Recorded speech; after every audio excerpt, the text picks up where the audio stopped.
तो दोस्तों शुरुआत करते हैं live up to your name part 9 की। जो मिनिस्टर और वॉर के आदमी होते हैं वो हेम और डूचिल को एक जगह पर ले जाते हैं और वहाँ पर उन्हें लॉक कर देते हैं। डूचिल रो रहा होता है और वो हेम से बोल रहा होता है कि तुमने उन लोगों को क्यों रोका मुझे मारने से, मैं भी अपने भाई के साथ मरना चाहता था। थोड़ी देर बाद डोंग मैगे उसी जगह के बाहर खड़ी होती है जहाँ पर कि हेम और डोजल को बंद करके रखा हुआ होता है। तो फिर वहाँ पर एक आदमी खड़ा होता है। डोंग मैगे उसे एक डंडे से मारने जा रही होती है। फिर वो उस आदमी को सर पर उस डंडे से मारती है बट वो आदमी बेहोश नहीं होता। तभी वहाँ पर योनक्योंग पहुँच जाती है और वो उस आदमी को एक किक और एक पंच मारती है जिससे कि वो आदमी वहीं पर बेहोश हो जाता है। फिर वो दोनों उस जगह पर जाते हैं जहाँ पर कि हेम को बंद कर रखा होता है। जब वो डोर ओपन करते हैं तो फिर वहाँ पर हेम चुपचाप बैठा होता है। इसके बाद वो चारों वहाँ से चले जाते हैं। वो चारों एक फॉरेस्ट में होते हैं और वहाँ पर डोजिल अपने भाई के लिए ग्रेव बना रहा होता है। ग्रेव बनाने के बाद वो अपने भाई से माफ़ी मांग रहा होता है। हेम अपने आप से पूछ रहा होता है क्या ये सब मेरी वजह से हो रहा है, क्योंकि मेरी वजह से डोजिल का भाई मरा और उसकी मॉम भी, और साथ ही में डोंग मैगी की मॉम भी मरी मेरी वजह से। इसके बाद वो वहाँ से जा रहे होते हैं तो फिर डोजिल उनसे बोल रहा होता है कि कुछ ही दिनों में यहाँ पर जैपनीज सोल्जर आने वाले हैं, तो फिर तुम्हें यहाँ से जाना चाहिए, तुम्हें नॉर्थ की तरफ जाना चाहिए। अगर मैं तुमसे ज़िंदा दोबारा मिला तो फिर मैं तुम्हारा डेब्ट चुका पाऊंगा। हेम डोचिल से बोल रहा होता है कि तुम अपने साथ में डोंग मैग्यो को भी ले जाओ। फिर डोंग मैग्यो से पूछ रही होती है क्या आप हमारे साथ नहीं जा रहे हो। हेम मना करता है और बोल रहा होता है मुझे कहीं और जाना है। फिर हेम डोचिल की तरफ देख रहा होता है और उससे बोल रहा होता है कि तुम अपना डेब्ट चुका सकते हो। इसके बाद वो यनकोंग का हाथ पकड़ता है और डोचिल से बोल रहा होता है कि तुम मुझे मार दो। डोचिल बोल रहा होता है कि तुम ये सब क्या कह रहे हो और मैं तुम्हें क्यों मारूंगा, बट हेम कुछ भी नहीं सुन रहा होता और बोल रहा होता है कि तुम मुझे इसी वक्त मार दो। तो फिर डोजो उसकी बात मान जाता है और वो हेम को मार देता है। फिर हेम और योनको वहाँ से गायब हो जाते हैं और वो वापस सियोल में पहुँच जाते हैं। सियोल पहुँचने के बाद हेम योनको की तरफ देखकर बोल रहा होता है कि आज के बाद तुम्हें कोई भी परेशानी नहीं होगी मेरी वजह से, और हमारे रास्ते अलग अलग होंगे। ये कहकर वो वहाँ से चला जाता है। यू जेहा अभी भी योनको को ढूंढ रहा होता है। तभी उसके पास एक आदमी का कॉल आता है और वो उसे बता रहा होता है कि हमें दोबारा योनको के फ़ोन के सिग्नल ट्रेस हो गए हैं। फिर वो बाहर जाता है योनको को ढूंढने के लिए और वो देख रहा होता है कि योनको अपने घर की ओर जा रही होती है। तभी उसके सामने जाता है, उसे पूछ रहा होता है कि आप कहाँ पर गई थी। तभी अचानक से योनको बेहोश हो जाती है। फिर जेहा योनको को उसके घर पर लेकर जाता है और उसके साथ में उसके रूम में होता है। तो फिर योनको उससे बोल रही होती है कि तुम यहाँ से जा सकते हो क्योंकि मुझे कुछ देर के लिए अकेले रहना है। तो फिर जेहा वहाँ से चला जाता है। बाहर जाने के बाद जेहा अपनी कार में होता है और वो याद कर रहा होता है ऑफिसर ने उसे हेम के बारे में बताया होता है। उसके पास ना ही आइडेंटिटी कार्ड था और ना ही उसके फिंगरप्रिंट्स हमें मिले। थोड़ी देर बाद योनकुंग उठ जाती है और वो हेम के बारे में सोच रही होती है कि क्या क्या हुआ था उसके साथ जोशियन डायनेस्टी में। हेम अभी भी बाहर होता है तो फिर वो एक जगह से गुजर रहा होता है जहाँ पर कि कई सारे बैगर्स होते हैं और ये वही बैगर्स होते हैं जिनका उसने इलाज किया होता है सियोल स्टेशन में। फिर जो बैगर का लीडर है वो हेम के पास जाता है, उससे बोल रहा होता है कि हमारा एक साथी बीमार है, क्या तुम उसका इलाज कर सकते हो। ये हॉस्पिटल नहीं जा सकता है क्योंकि उसके पास पैसे नहीं हैं। हेम को याद आ रहा होता है कि जोशन डायनेस्टी में क्या हुआ था जब उसने एक गरीब का इलाज किया था। तो फिर वो वहाँ से भाग जाता है। भागते भागते हेम एक जगह पर पहुँच जाता है और वो एक ब्रिज के पास में खड़ा होता है। फिर वो याद कर रहा होता है कि मिनिस्टर ऑफ वॉर और जिन्होंने उससे क्या कहा था कि वो एक डॉग की तरह है। जब भी नोबल्स और रिच उसे ऑर्डर देंगे तो फिर वो अपनी टेल हिलाएगा और उन्हीं का कहना मानेगा। इसके बाद अपने पॉकेट में से अपना नीडल केस निकालता और बोल रहा होता है कि आज के बाद मेरी कोई भी इंसल्ट नहीं कर पाएगा। ये कहने के बाद वो अपना नीडल केस उसी रिवर में फेंक देता है। थोड़ी देर बाद वो अपने घर पर होता है तो फिर वहाँ पर जिया के ग्रैंडफादर उससे मिलने के लिए आते हैं और उससे बोल रहे होते हैं मैंने तुम्हें बोला था कि तुम्हें एक दिन की छुट्टी लेनी है क्योंकि तुम्हें कहीं पर जाना है। तुम्हें वहाँ पर एक पेशेंट को ट्रीट करना है जो कि बहुत इंपॉर्टेंट है। हेम पूछ रहा होता है कि अगर मैं उस पर्सन को ट्रीट कर दूंगा तो फिर मुझे क्या मिलेगा उसके बदले में। फिर जेहा के ग्रैंडफादर हंस रहे होते हैं और बोल रहे होते हैं कि तुम भी बिल्कुल मेरी तरह हो, अगर तुमने पेशेंट को ट्रीट कर दिया तो फिर तुम्हें उसका पैसा और पावर मिल जाएगा। हेम बोल रहा होता है क्या इस वर्ल्ड में भी ऐसा ही होता है। तो फिर वो हाँ बोलते हैं और बोल रहे होते हैं कि तुम्हारे वर्ल्ड में भी तो सेम ऐसा ही होता है। भले ही हम सारे डॉक्टर हैं बट हमारा लेवल अलग है और स्टैंडर्ड अलग है। और वैसे भी ज़्यादातर डॉक्टर अपनी मेडिकल टेक्निक को पैसों के लिए बेचते हैं। इस वजह से तुम्हें भी एक ऐसे पर्सन से मिलना चाहिए जो कि तुम्हारी एबिलिटी को रिकग्नाइज करे और तुम्हें उसका प्राइस पे करे। अगले दिन हेम एक कैफ़े में होता है और वहाँ पर वो कॉफ़ी ऑर्डर कर रहा होता है। तभी वहाँ पर यनकुंग पहुँच जाती है और वो एक केक ऑर्डर करती है। फिर वो हेम की तरफ देखकर बोल रही होती है कि जब भी तुम डाउन फील करो तो फिर तुम्हें केक खाना चाहिए, उससे तुम्हें बेटर फील होगा। हेम उसकी बात का जवाब नहीं देता और वो अपनी कॉफ़ी लेकर बाहर चला जाता है। फिर यनकुंग भी अपना केक लेती है और वो भी उसके पीछे पीछे जाती है। युनगंग पूछ रही होती है क्या तुमने ब्रेकफास्ट करा, तो फिर हिम कुछ भी नहीं बोलता। फिर उसके सामने जाती है उसे रोकने के लिए और उससे पूछ रही होती है क्या तुम मेरे साथ लंच करना चाहते हो कैफेटेरिया में।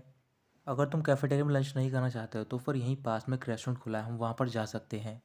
हेम बोल रहा होता है कि मेरी कमिटमेंट है, इस वजह से मैं लंच नहीं कर सकता हूँ, और ये कहकर वो वहाँ से चला जाता है। तो फिर दोबारा योनकुंग उसके पास जाती है भागकर और उसे केक दे रही होती है। हेम वो केक लेने से मना कर देता है और वहाँ से चला जाता है। इस बात से योनकुंग काफ़ी ज़्यादा उदास हो जाती है। थोड़ी देर बाद हेम अपने ऑफिस में होता है, तो फिर योनकुंग उससे मिलने के लिए जाती है और वो उसके लिए रैमेन लेकर जाती है। हेम पूछ रहा होता है कि तुम यहाँ पर क्या कर रही हो। योनकुंग बोल रही होती है कि मैं तुम्हारे साथ रैमेन खाने के लिए आई हूँ। उन दोनों के ऑफिस के बाहर जेहा खड़ा होता है और वो उन्हें देख रहा होता है। हेम को गुस्सा आता है और वो योनकुंग से बोल रहा होता है कि एक डॉक्टर का ऑफिस है। तो फिर योनकुंग बोल रही होती है कि बाहर एक लॉन्ज है, हम वहाँ पर खा सकते हैं। हेम कुछ भी नहीं बोल रहा होता। योनकुंग बोल रही होती है, क्या तुम नहीं देख सकते हो कि मैं क्या कर रही हूँ तुम्हारे लिए। यहाँ पर कई सारे लोग हैं जो कि मेरी केयर टेक करते हैं, बट तुम्हारा यहाँ पर कोई नहीं है मेरे अलावा, इस वजह से मैं तुम्हारी केयर टेक करूँगी। हेम बोल रहा होता है कि तुम्हें ये सब करने की ज़रूरत नहीं है, और ये कहकर वो बाहर चला जाता है। जब वो बाहर पहुँचता है तो फिर वहाँ पर जेहा खड़ा होता है। फिर जेहा हेम को अपने साथ लेकर जाता है बात करने के लिए। जेहा हेम से बोल रहा होता है कि तुम बिना नोटिस के लीव पर थे। फिर हेम उसे बता रहा होता है कि मैंने ये सारी बातें डायरेक्टर को बता दी है, तो फिर तुम्हें चिंता करने की कोई ज़रूरत नहीं है। ये कहकर वो वहाँ से जा रहा होता है। तभी जेहा उससे बोल रहा होता है कि योनकुंग के साथ क्या हुआ था, तुम मुझे बताओ। फिर हेम उससे बोल रहा होता है, क्या तुम्हारे पास इतना टाइम है कि तुम दूसरों लोगों की लाइफ में इंटरफेयर कर सको। अगर तुम्हारे पास इतना टाइम है तो फिर तुम्हें पढ़ना चाहिए और अपना एक्यूपंक्चर प्रैक्टिस करना चाहिए। जेहा बोल रहा होता है कि योनकुंग मेरे लिए कोई स्ट्रेंज पर्सन नहीं है, और वैसे भी अगर कोई उसे हर्ट करेगा तो फिर मैं उसे माफ़ नहीं करूँगा। हेम बोल रहा होता है कि तुम्हें परेशान होने की कोई ज़रूरत नहीं है, क्योंकि अब से मैं योनकुंग के साथ इन्वॉल्व नहीं होऊंगा, और ये कहकर वो वहाँ से चला जाता है। उसके जाने के बाद जेहा योनकुंग को कॉल करता है और बाहर मिलने के लिए बुलाता है। जब वो दोनों मिल रहे होते हैं तो फिर जेहा उसे सूप दे रहा होता है। योनकुंग बोल रही होती है कि अब तुम काफ़ी बड़े हो गए हो। फिर जेहा उससे बोल रहा होता है, क्या तुम्हें पता है कि मैं तुम्हारी वजह से ओरिएंटल डॉक्टर बना हूँ। जब मैं पहली बार अपने ग्रैंडफादर के साथ तुम्हारे घर पर आया था, तो फिर तुम वहाँ पर तुमने एक नीडल ले रखी थी और तुम मुझसे बोल रही थी कि तुम एक ओरिएंटल डॉक्टर बनना चाहती हो। उस टाइम पर तुम्हारी आंखें शाइन कर रही थी, तो फिर मैंने तय कर लिया कि मैं भी डॉक्टर बनूंगा। जिया के ग्रैंडफादर हेम को जयपुर लेकर जाते हैं और उससे बोल रहे होते हैं कि यहाँ पर तुम इलाज करने के लिए आए हो, ये लोग बहुत ही अमीर हैं और काफ़ी पावरफुल भी हैं। फिर तभी वहाँ पर वो प्रेसिडेंट पहुँच जाता है, जिस पे कि हेम ने एक्यूपंक्चर अप्लाई किया होता है और वो उन दोनों से मिल रहा होता है। फिर वो उन दोनों को घर के अंदर लेकर जाता है और वहाँ पर चेयरमैन से मिला रहा होता है। फिर वो प्रेसिडेंट चेयरमैन से बोल रहा होता है कि यही डॉक्टर है जो कि इलाज करेगा। चेयरमैन बोल रहे होते हैं कि तुम मुझे रिकमेंड कर रहे हो डॉक्टर, तभी मैं एक्सेप्ट कर रहा हूँ। क्या एक्यूपंक्चर वाकई में इलाज कर पाएगा। ये सुनने के बाद हेम वहाँ से जा रहा होता है। तभी जेहा ग्रैंडफादर से रोकते हैं और पूछ रहे होते हैं कि तुम ये सब क्या कर रहे हो। हेम बोल रहा होता है कि अगर मेरा पेशेंट मुझे बिलीव नहीं करेगा तो फिर मैं उसका इलाज नहीं कर सकता हूँ। मुझे लगा था कि मैं यहाँ पर तुम्हारे बेटे का इलाज करने के लिए आया हूँ, बट उससे पहले मुझे तुम्हारे माइग्रेन का इलाज करना होगा। चेयरमैन पूछ रहे होते हैं कि तुम्हें ये कैसे पता। फिर हेम बता रहा होता है कि जो आपके कान है वो लाल है, और जब भी आप किसी हॉट चीज़ को छूते हो उसके बाद अपने कान को टच भी करते हो। चेयरमैन बोल रहे होते हैं, क्या तुम्हें पता है कि ये सब किसकी वजह से हुआ है। क्योंकि जितने भी न्यूज़पेपर हैं वो सारे मेरे बेटे के बारे में कुछ ना कुछ छाप देते हैं, इस वजह से मुझे टेंशन हो जाती है। अगले महीने एनिवर्सरी की सेरेमनी है, तो फिर मैं चाहता हूँ कि तुम उसे उससे पहले ठीक कर दो। फिर वो उन्हें अपने बेटे से मिलाने के लिए ले जाता है। तो फिर हेम देख रहा होता है कि जो उनका बेटा होता है उसकी आंखों पर डार्क सर्कल्स होते हैं और उसकी पूरी बॉडी ट्रेम्बल कर रही होती है। हेम उस लड़के के पास जाता उसकी पल्स चेक कर रहा था, उसकी पल्स काफ़ी ज़्यादा वीक होती हैं। चेयरमैन बोल रहे होते हैं कि मैंने अपने बेटे को बाहर भेजा पढ़ने के लिए, बट ये वहाँ पर ड्रग्स करने लग गया। मैंने इसके बाद इसे रिहैब सेंटर में भेजा, बट इसका कोई भी यूज़ नहीं हुआ क्योंकि इसने दोबारा ड्रग्स लेना चालू कर दिया। हेम बोल रहा होता है कि आपका बेटा एम्पैथी फील करता है और जो उसकी लाइफ फोर्स है वो काफ़ी कम है। फिर वो अपना नीडल केस निकालता है और उस पर एक्यूपंक्चर अप्लाई करना स्टार्ट कर देता है। एक्यूपंक्चर अप्लाई करने के बाद उस लड़के की जो बॉडी होती है वो ट्रेम्बल करना बंद कर देती है। तो फिर ये सब देखकर उसके फादर बहुत ज़्यादा खुश हो रहे होते हैं। फिर उस लड़के के फादर यानी कि चेयरमैन यू जय ग्रैंडफादर को बाहर ले जाते हैं, उससे बोल रहे होते हैं कि हेम तो काफ़ी टैलेंटेड है, और मैंने चीफ सेक्रेटरी से सुना है कि तुम कुछ ही दिनों में यहाँ पर एक बहुत ही बड़ा बिजनेस स्टार्ट करने वाले हो और उसके लिए तुम्हें पैसों की ज़रूरत है, और इस वजह से तुम मेरे पास आए हो ताकि मैं तुम्हारे बिजनेस में तुम्हारी मदद करूँ। हेम भी उस लड़के के रूम से बाहर जा रहा होता है। तभी वो लड़का उसका हाथ पकड़ लेता है और उससे बोल रहा होता है कि प्लीज़ तुम मुझे इस रूम से बाहर निकाल दो। हेम बोल रहा होता है कि मैं एक डॉक्टर हूँ और मैं सिर्फ बीमारियों का इलाज करता हूँ। फिर उस लड़के के हाथ में एक रिंग होती है, उस रिंग की ओर देखकर बोल रहा होता है कि मुझे किसी से मिलना है, बट वो उसकी बात नहीं सुनता और वहाँ से चला जाता है।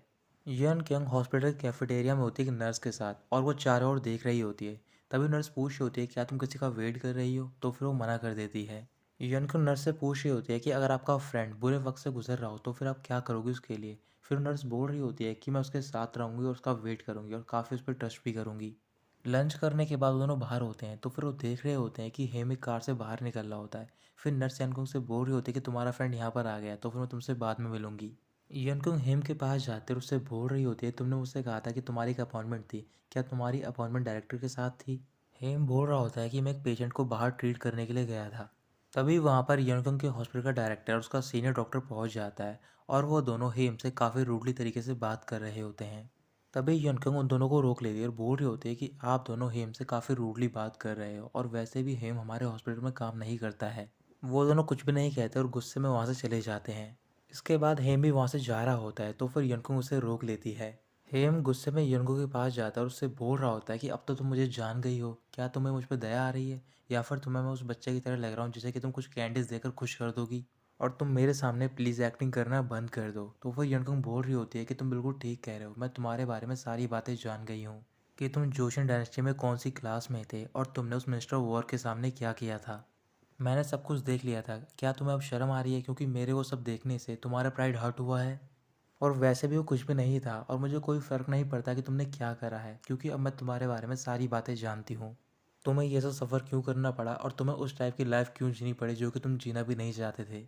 हेम बोल रहा होता है, तुम्हें मेरे बारे में ना ही कुछ सुनना और ना ही कुछ देखना चाहिए था, और आज के बाद से मैं तुमसे दूर रहूँगा और तुम भी मुझसे दूर रहना, ताकि हम दोनों एक दूसरे के पास में ना आए। ये उनको मना कर रही है तो बोल रही होती है कि मैं ये सब नहीं कर सकती हूँ। मुझे नहीं पता कि ये फेट है या फिर कोइंसिडेंस, बस हम दोनों के रास्ते क्रॉस हुए हैं, और अब से मैं भी तुम्हारी स्ट्रेंज डेस्टिनी का पार्ट बन गई हूँ। फिर वो उसके करीब जाते उसका हाथ पकड़कर बोल रही होती है कि प्लीज़ तुम मुझे अवॉइड करना बंद कर दो और मुझसे दूर मत भागो। हेम अपना हाथ छुड़ाता है और वो वहाँ से चला जाता है। थोड़ी देर बाद यन क्योंग अपने हॉस्पिटल में होती है और वहाँ पर वो पेशेंट का चेकअप कर रही होती है, और वो पेशेंट होता है उन गैंगस्टर का बॉस। फिर उनका बॉस यनकोंग से माफ़ी मांग रहा होता है। यनकोंग बोल रही होती है कि तुम माफ़ी मांगने की कोई ज़रूरत नहीं, वैसे ही मैं डॉक्टर हूँ और मैं इससे बुरी सिचुएशन में रही हूँ। चेकअप करने के बाद वो बाहर जाती है और वो हेम के बारे में सोच रही होती है। फिर वो बोल रही होती है कि मैं उसे ऐसा नहीं करने दूंगी। तभी वो देखती है कि सामने से एक पर्सन आ रहा होता है जिसकी कि पैर की सर्जरी होती है, उसके दोनों हाथों में क्रैशेस होती हैं। फिर वो पेशेंट के डॉक्टर के पास जा रही होती है और बोल रही होती है कि काफ़ी जल्दी ठीक हो गया है। तो फिर डॉक्टर बोल रहा होता है कि ये सब मेरी वजह से हुआ है। अचानक से वो पेशेंट लड़खाने लग जाता है, तो फिर उसकी वाइफ उसके पास जाती है उसे संभालने के लिए, बट उसका हस्बैंड उसे दूर धक्का दे देता है। डॉक्टर यंको को बता रहा होता है कि जब से उसकी सर्जरी हुई है और उसे पता चला है कि डिसेबल हो गया है, तब से ये ऐसा बिहेव कर रहा है। इस वजह से जो उसका प्राइड है वो काफ़ी हर्ट हुआ है। ये बात सुनते ही यंको को गुस्सा आ जाता है और बोल रही होती है, क्या इसका प्राइड इतना इंपॉर्टेंट है? क्या ये देख नहीं सकता कि उसकी वाइफ के बारे में कितनी चिंता कर रही है? और वैसे भी जो लड़के होते हैं वो लड़कियों को क्यों नहीं समझ पाते हैं। फिर वो डॉक्टर यनकोंग को शांत कराता है और बोल रहा होता है कि तुम्हें गुस्सा होने की कोई ज़रूरत नहीं है। मुझे लगता है कि तुम्हारी तबीयत ख़राब है, तो फिर तुम्हें दवाई लेनी चाहिए। यनकोंग देख रही होती है उस पेशेंट की जो बेटी होती है वहीं पास में होती है। फिर वो अपने फादर से बोल रही होती है कि मेरी डॉल नीचे गिर गई है। फिर यनकोंग कुछ याद आ रहा होता है कि आज से कई साल पहले जब वो छोटी थी, तो फिर उसके सामने एक आदमी खड़ा था जो कि उसे एक पिंक कलर की डॉल दिखा रहा होता है। अचानक से उसके सर में पेन होना स्टार्ट हो जाता है और उसे चक्कर आ रहे होते हैं, और वहीं पास में हेम खड़ा होता है, बट वो उसके पास नहीं जाता है। रात को जो यनकों का घर होता है वहाँ पर वो ग्रैंड माँ आई होती हैं जो कि बोंग ताक यानी कि हेम को अपना बेटा समझती हैं। वहाँ पर जो हेल्पर होते हैं वो ग्रैंड माँ को बता रहे होते हैं कि यहाँ पर बोंग ताक अब नहीं आता है, क्योंकि वो यहाँ पर नहीं रहता है। ग्रैंड मदर बोल रही होती हैं कि ऐसा नहीं हो सकता कि मेरा बेटा मुझे यहाँ पर छोड़कर चला जाएगा, वो मेरे लिए ज़रूर वापस आएगा। तो फिर जो मेल हेल्पर होता है वो ग्रैंड माँ से बोल रहा होता है कि हमने उसे निकाला नहीं है, बल्कि वो हमें से छोड़कर चला गया है। तो फिर फीमेल हेल्पर से चुप कराती है और वो ग्रैंड माँ से बोल रही होती है कि वो काफ़ी ज़्यादा बिजी है, इस वजह से वो यहाँ पर नहीं आ सकता है। तभी वहाँ पर यनकुंग पहुँच जाती है और ये सब देख रही होती है। फिर फीमेल हेल्पर यनकुंग के पास जाती है और उससे बोल रही होती है कि यहाँ पर एक ग्रैंड मदर रोज़ आती हैं बोंगताक को ढूंढने के लिए। अगर उसे यहाँ पर नहीं रहना था तो फिर उसे नाइस बिहेव भी नहीं करना चाहिए था इतना। अब ये ग्रैंड मदर काफ़ी लोनली हो गई हैं और उसका वेट कर रही हैं, बट अब हम उसे फोर्स से भी नहीं ला सकते हैं वापस।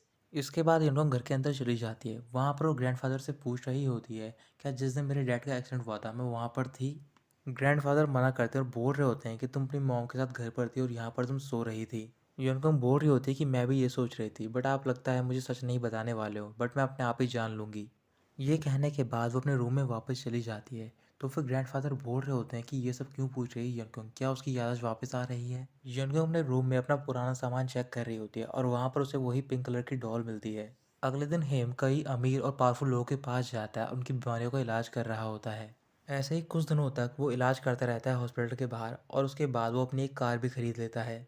हेम अपनी कार में बहुत ज़्यादा खुश होता है। फिर अचानक से वो मिरर में देखता है और वो याद कर रहा होता है कि वो पहले कैसा था। यनकिंग हॉस्पिटल के बाहर होती है। तभी वहाँ पर फीमेल हेल्पर आती है ग्रैंड माँ के साथ। यनकुंग ग्रैंडमा को बता रही होती है कि बोंग तक दूसरे हॉस्पिटल में काम करता है, मैं आपको वहाँ पर लेकर चलती हूँ।